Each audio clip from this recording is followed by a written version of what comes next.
کہہ دو کہ وہ اس پر بھی قدرت رکھتا ہے کہ تم پر اوپر کی طرف سے یا تمہارے پاؤں کے نیچے سے عذاب بھیجے یا تمہیں فرقہ فرقہ کر دے اور ایک کو دوسرے سے بھڑا کر آپس کی لڑائی کا مزہ چکھا دے۔ دیکھو ہم اپنی آیتوں کو کس کس طرح بیان کرتے ہیں تاکہ یہ لوگ سمجھیں۔ اور اس قرآن کو تمہاری قوم نے جھٹلایا حالانکہ یہ سراسر حق ہے۔ کہہ دو کہ میں تمہارا داروغہ نہیں ہوں، ہر خبر کے لیے ایک وقت مقرر ہے اور تم کو ان قریب معلوم ہو جائے گا۔ اور جب تم ایسے لوگوں کو دیکھو جو ہماری آیتوں کے بارے میں بےہودہ بکواس کر رہے ہوں تو ان سے الگ ہو جاؤ یہاں تک کہ وہ اور باتوں میں مصروف ہو جائیں۔ اور اگر یہ بات شیطان تمہیں بھلا دے تو یاد آنے پر ظالم لوگوں کے ساتھ نہ بیٹھے رہو، اور پرہیزگاروں پر ان لوگوں کے حساب کی کچھ بھی جواب دہی نہیں،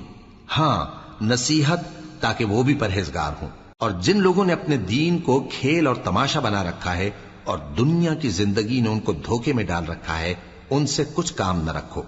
ہاں اس قرآن کے ذریعے سے نصیحت کرتے رہو تاکہ قیامت کے دن کوئی اپنے اعمال کی سزا میں ہلاکت میں نہ ڈالا جائے۔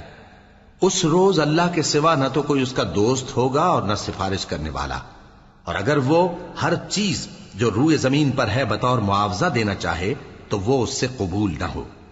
یہی لوگ ہیں کہ اپنے اعمال کے وبال میں ہلاکت میں ڈالے گئے، سو ان کے لیے پینے کو کھولتا ہوا پانی اور دکھ دینے والا عذاب ہے، اس لیے کہ کفر کرتے تھے۔ کہو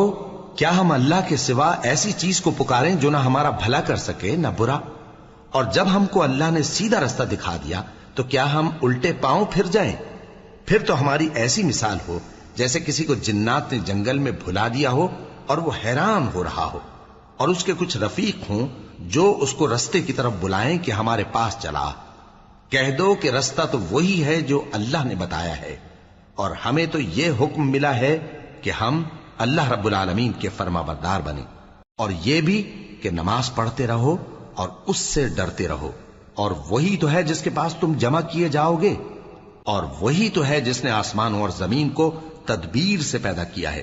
اور جس دن وہ فرمائے گا کہ ہو جا تو حشر برپا ہو جائے گا، اس کا ارشاد برحق ہے، اور جس دن سور پھونکا جائے گا اس دن اسی کی بادشاہت ہوگی، وہی پوشیدہ اور ظاہر سب کا جاننے والا ہے، اور وہی دانا ہے خبردار ہے۔ اور وہ وقت بھی یاد کرنے کے لائق ہے جب ابراہیم نے اپنے باپ آزر سے کہا تھا، تم کیا بتوں کو معبود بناتے ہو؟ میں دیکھتا ہوں کہ تم اور تمہاری قوم کھلی گمراہی میں ہو۔ اور ہم اس طرح ابراہیم کو آسمانوں اور زمین کے عجائبات دکھانے لگے تاکہ وہ خوب یقین کرنے والوں میں ہو جائیں۔